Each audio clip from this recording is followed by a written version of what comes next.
ഇന്ന് നമുക്കേ വെണ്ടയ്ക്ക കൊണ്ട് നല്ലൊരു ഒഴിച്ചുകൂട്ടാൻ കറി തയ്യാറാക്കിയാലോ. അധികം സമയമൊന്നും എടുക്കത്തില്ല, വളരെ എളുപ്പമാണ്, ടേസ്റ്റിയുമാണ്, ഹെൽത്തിയുമാണ്. അപ്പോൾ അതെങ്ങനെയാണെന്ന് തയ്യാറാക്കുന്നതെന്ന് അറിയും മുമ്പ് നമ്മുടെ ചാനലിലേക്ക് എല്ലാവർക്കും സ്വാഗതം. നമ്മളിവിടെ ഒരു കുറച്ച് വെണ്ടയ്ക്ക മാത്രമാണ് എടുത്ത് റെഡിയാക്കി വെച്ചിരിക്കുന്നത്. ഇതിനെ ഒന്ന് കഴുകി വൃത്തിയാക്കി നമുക്കൊന്ന് അരിഞ്ഞെടുത്തിട്ടുണ്ട് കേട്ടോ. അപ്പോൾ അതാ ഇതുപോലെ ചെറിയ കഷ്ണങ്ങളാക്കിയിട്ടാണ് എടുത്തിരിക്കുന്നത്. നടുകനെ വേണേലും കീറിയെടുക്കാം. ഇനിയിപ്പോൾ വേണ്ടത് ഒരു ചീൻചട്ടി അടുപ്പത്തൊട്ട് ഒഴിച്ച് കൊടുത്തിട്ടുണ്ട്. ചൂടായി കഴിഞ്ഞപ്പം ഇത്തിരി എണ്ണ ഒഴിച്ച് കൊടുത്തിട്ടുണ്ട്. നമ്മൾ ഏത് എണ്ണയാണോ ഉപയോഗിക്കുന്നത് ആ എണ്ണ തന്നെ തുടർച്ചയായിട്ട് ഉപയോഗിക്കുക കേട്ടോ. അപ്പോൾ അതിലേക്ക് ഈ വെണ്ടയ്ക്ക അരിഞ്ഞ് വെച്ചത് ചേർത്ത് കൊടുത്തിട്ടുണ്ട്. നമുക്ക് അതിൻ്റെ ഒരു വഴുവഴുപ്പുണ്ടല്ലോ അതൊന്ന് മാറിക്കിട്ടാൻ വേണ്ടിയിട്ടാണ്. അപ്പോൾ കഴിഞ്ഞ ദിവസം ഞാനൊരു വീഡിയോ ചെയ്തപ്പോൾ പറഞ്ഞിട്ടുണ്ടായിരുന്നു, വെണ്ടയ്ക്കയുടെ ഒരു വഴുവഴുപ്പൊക്കെ മാറ്റിയിട്ട് നമ്മൾ കറിയിൽ ചേർക്കുകയാണെന്നുണ്ടെങ്കിൽ അതിൻ്റേതായ ഒരു പ്രത്യേക ടേസ്റ്റും ഉണ്ടാവും. അതുമാത്രമല്ല ഒരു വഴുവഴുക്കൽ മാറിക്കിട്ടുകയും ചെയ്യും. ഇനിയിപ്പോൾ ഒരു ചട്ടി അടുപ്പത്തോട്ട് വെച്ച് കൊടുത്തിട്ടുണ്ട്. ചൂടായി വന്ന സമയത്ത് വെളിച്ചെണ്ണ തന്നെയാണ് കേട്ടോ ചേർത്ത് കൊടുത്തിരിക്കുന്നത്. ഇനിയിപ്പോൾ അതിലേക്ക് നമ്മളൊരു കുറച്ച് കടുക് ചേർത്ത് കൊടുക്കുന്നുണ്ട്.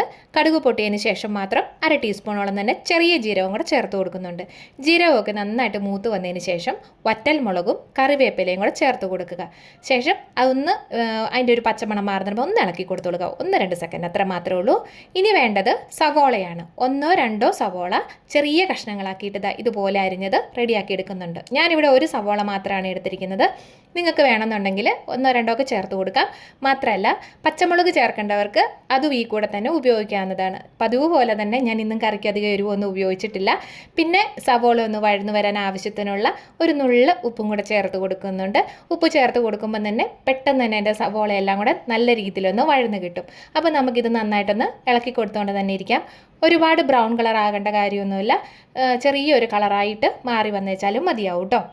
ഇനിയിപ്പോൾ നമുക്ക് കറിക്ക് ആവശ്യത്തിനുള്ള ഒരു കുഞ്ഞരപ്പ് വേണം. അതിനായിട്ട് റോസ്റ്റ് ചെയ്തെടുത്തിരിക്കുന്ന പൊട്ടുകടലയുണ്ടല്ലോ അതാണ് ചെയ്തിരിക്കുന്നത്. റോസ്റ്റ് ചെയ്തിട്ടില്ല എന്നുണ്ടെങ്കിൽ ഒന്ന് ചെയ്തിട്ട് വേണം റെഡിയാക്കി എടുക്കാൻ കേട്ടോ. പിന്നെ ഒരു കുറച്ച് തേങ്ങ, ഒരുപാടൊന്നും വേണ്ട, അല്ലെങ്കിൽ ഒരു 2-3 ടേബിൾ സ്പൂൺ ആണെങ്കിലും മതിയാവും. അതൊക്കെ പിന്നെ അവനവൻ്റെ ഇഷ്ടം കൂടിയാണ്.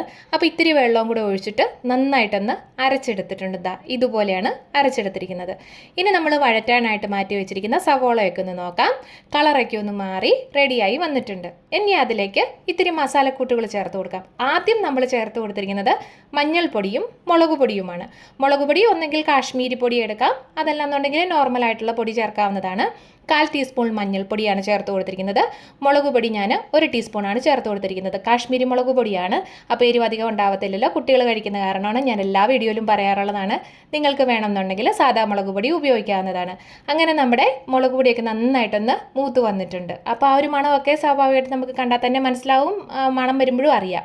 അപ്പോൾ ഇനി നമ്മൾ അരച്ച് വെച്ചിരിക്കുന്ന അരപ്പ് അതിലേക്ക് ചേർത്ത് കൊടുത്തിട്ടുണ്ട്. റോസ്റ്റഡ് ആയിട്ടുള്ള തേങ്ങയും പൊട്ടുകടലയും കൂടെ അരച്ചെടുത്തിരിക്കുന്നത്.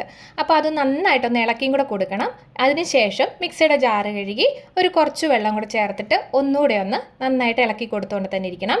പൊട്ടുകടല ചേർത്തുകൊണ്ട് തന്നെ കറി നല്ല രീതിയിൽ കുറുകി വരും ഈ ഒരു സമയം തന്നെ. അപ്പോൾ ഇതിൻ്റെ ഒരു പച്ചമണമൊക്കെ ഒന്ന് മാറുന്നിടം വരെ ഇടയ്ക്കിടയ്ക്ക് ഇതുപോലെ ഇളക്കി കൊടുത്തുകൊണ്ടിരിക്കുക. പറയുകയാണെന്നുണ്ടെങ്കിൽ അതിൻ്റെ എണ്ണ തെളിഞ്ഞ് വരുന്നതാണ് കണക്കെന്ന് പറയുന്നത്. നമുക്കിപ്പോൾ തേങ്ങയ്ക്കും അധികം എണ്ണ ഇല്ലായിരുന്നു, പോരാത്തിന് നമ്മൾ ഒരുപാട് എണ്ണ ഉപയോഗിച്ചിട്ടില്ലാത്തതുകൊണ്ട് അത്രയ്ക്ക് അങ്ങോട്ട് തിരിച്ചറിയാൻ പറ്റത്തില്ല. അല്ലെങ്കിൽ നല്ല രീതിയിലൊക്കെ എണ്ണ ഉപയോഗിക്കുകയാണെന്നുണ്ടെങ്കിൽ മേലെ തെളിഞ്ഞ് വന്ന് കിടക്കും. അപ്പോൾ എന്തായാലും അതൊന്ന് പച്ചമണം മാറി വരുന്ന സമയം കൊണ്ട് നമുക്കിതിരി തൈരൊന്ന് റെഡിയാക്കി എടുക്കാം.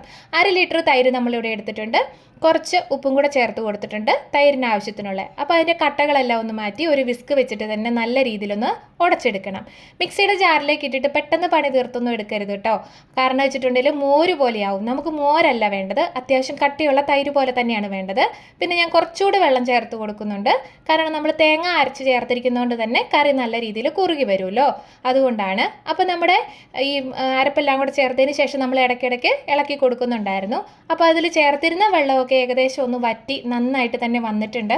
അപ്പോൾ ഒരു കുറച്ചും കൂടെ ഒന്ന് ആയിക്കോട്ടെ എന്ന് കരുതിയിട്ട് ഞാൻ ഇടയ്ക്ക് കൂടെ ഒന്നുകൂടെ ഇളക്കി കൊടുത്തുകൊണ്ട് തന്നെ ഇരിക്കുന്നുണ്ടായിരുന്നു. ഇപ്പോൾ ഇത് കണ്ടോ, ഏകദേശം മനസ്സിലാവും, എന്നാലും അത്രയ്ക്ക് അങ്ങോട്ട് പറയാൻ പറ്റത്തില്ല. ഞാൻ പറഞ്ഞല്ലോ എണ്ണയുടെ കാര്യത്തിൽ.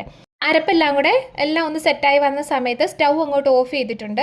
അപ്പം നല്ല ചൂടോടുകൂടി നമ്മൾ കലക്കി വെച്ചിരിക്കുന്ന തൈര് ഒഴിച്ചു കൊടുക്കരുത്, അത് പെട്ടെന്ന് തന്നെ പിരിഞ്ഞു പോകും. അപ്പം ചെറുതായിട്ടൊന്ന് തണുത്തതിന് ശേഷം മാത്രം, അല്ല ചെറിയ ചൂടോടുകൂടി മാത്രം നമ്മൾ തൈര് ഒഴിച്ചു കൊടുക്കുക അരപ്പിലേക്ക്.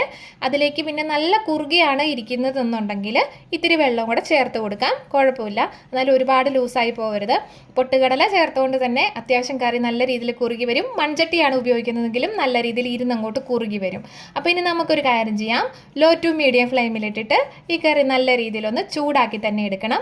തിളച്ച് പോവരുത്. തിളച്ച് പോയിട്ടുണ്ടെങ്കിൽ കറി വല്ലാണ്ടങ്ങ് പിരിഞ്ഞു പോകും കേട്ടോ. അപ്പോൾ ഏകദേശം ഒന്ന് ചൂടായി വരുന്ന സമയത്ത് നമ്മൾ വറുത്ത് മാറ്റി വെച്ചിരുന്ന വെണ്ടയ്ക്ക ഉണ്ടല്ലോ, അപ്പോൾ ആ വെണ്ടയ്ക്ക ചേർത്ത് കൊടുക്കാം. ഇങ്ങനെ കൊടുക്കുമ്പം അത് അതിനൊരു വഴുവഴുപ്പ് അങ്ങനെ കാര്യമായിട്ട് വരത്തില്ല. നേരിട്ട് ചേർക്കുമ്പോൾ കറി അങ്ങോട്ട് വല്ലാണ്ട് നൂല് പരുവത്തിൽ അങ്ങോട്ട് കുഴഞ്ഞു കിടക്കും. അപ്പോൾ അതൊരു രസം ഉണ്ടാവില്ല, കഴിക്കാനും ഒരു ഭംഗി ഉണ്ടാവില്ല. അപ്പോൾ ഈ ഒരു രീതിയിലാണെന്നുണ്ടെങ്കിൽ കുഴപ്പമില്ല. അപ്പോൾ നമുക്കിതും ഈ പറഞ്ഞ പോലെ തന്നെ ചെറുതായിട്ടൊന്ന് ചൂടായിയൊക്കെ ഒന്ന് വരട്ടെ കേട്ടോ. അങ്ങനെ കറിയൊക്കെ ഒന്ന് നല്ല രീതിയിലൊന്ന് ചൂടായി വന്നിട്ടുണ്ടായിരുന്നു. ചൂടായി വന്ന സമയത്ത് നമ്മളൊരു 1/2 ടീസ്പൂൺ ഗരം മസാല ചേർത്ത് കൊടുക്കുന്നുണ്ട്. ഗരം മസാല ചേർത്ത് കൊടുക്കുന്നത് കറിക്ക് നല്ലൊരു ടേസ്റ്റ് തന്നെയാണ്. അത് ആദ്യം ചേർത്ത് കൊടുക്കരുത്, അവസാനം മാത്രമാണ് ചേർത്ത് കൊടുക്കാൻ പാടുള്ളൂ. അപ്പോൾ അതുകൂടെ ചേർത്ത് കൊടുത്തതിന് ശേഷം 2-3 മിനിറ്റ് ഇതുപോലെ തന്നെ കൈവിടാതെ നന്നായിട്ടൊന്ന് ഇളക്കി കൊടുക്കണം. ആ ഗരം മസാലയുടെ സത്തൊക്കെ അതിലൊന്ന് ഇറങ്ങാൻ വേണ്ടിയിട്ടാണ് കേട്ടോ. അപ്പോൾ അത് തുടർച്ചയായിട്ട് തന്നെ ഒന്ന് ഇളക്കിയൊക്കെ ഒന്ന് കൊടുത്തുകൊണ്ടിരുന്നോളുക. പിന്നെ വീഡിയോ കണ്ടുകൊണ്ടിരിക്കുന്ന സമയത്ത് ഇഷ്ടമായെങ്കിൽ ഒന്ന് ലൈക്ക് ചെയ്യാനായിട്ട് മറക്കരുത് കേട്ടോ. അങ്ങനെ നമ്മുടെ കറി ഏകദേശം ഒരു പരുവത്തിലൊക്കെ ആയി വന്നിട്ടുണ്ട്. നമ്മൾ ആ സമയത്ത് ഒരു പൊടിക്ക് മല്ലിയിലയും കൂടെ ചേർത്ത് കൊടുക്കുന്നുണ്ട്. മല്ലിയില ഇഷ്ടമല്ല എന്ന് വെച്ചിട്ടുണ്ടെങ്കിൽ നമുക്ക് ഒഴിവാക്കാവുന്നതാണ്. അപ്പോൾ ആ മല്ലിയിലയും കൂടെ ഒന്ന് റെഡിയാക്കി കൊടുക്കാം. ആ മല്ലിയിലയുടെ സത്തിറങ്ങുമ്പോൾ അതൊന്നും ടേസ്റ്റ് വേറെ തന്നെയാണ്. ഒത്തിരി ഇഷ്ടമില്ലെങ്കിലും ഒരു സ്വല്പം ചേർത്ത് കൊടുത്തോളൂ, അടിപൊളിയായിരിക്കും. അപ്പോൾ നമ്മൾ കറിയൊക്കെ ഒന്ന് വാങ്ങി വെച്ചിട്ടുണ്ട്. എല്ലാം റെഡിയായി തന്നെ ഇരിപ്പുണ്ട്. അപ്പോൾ വീഡിയോ ഇഷ്ടമായെന്ന് കരുതുന്നു. ചപ്പാത്തിക്കും ചോറിനും ഒക്കെ എന്തിൻ്റെ കൂടെ കഴിക്കാനും അടിപൊളി ടേസ്റ്റ് ആണ്. തീർച്ചയായിട്ടും ട്രൈ ചെയ്ത് നോക്കണം. കുട്ടികൾക്കും വളരെയധികം ഇഷ്ടമാകും. എരിവ് വേണമെന്നുണ്ടെങ്കിൽ ചേർത്ത് കൊടുക്കാം. അപ്പോൾ ഇത്രയേ ഉള്ളൂ. അപ്പോൾ വീണ്ടും കാണും വരെ ടാറ്റാ.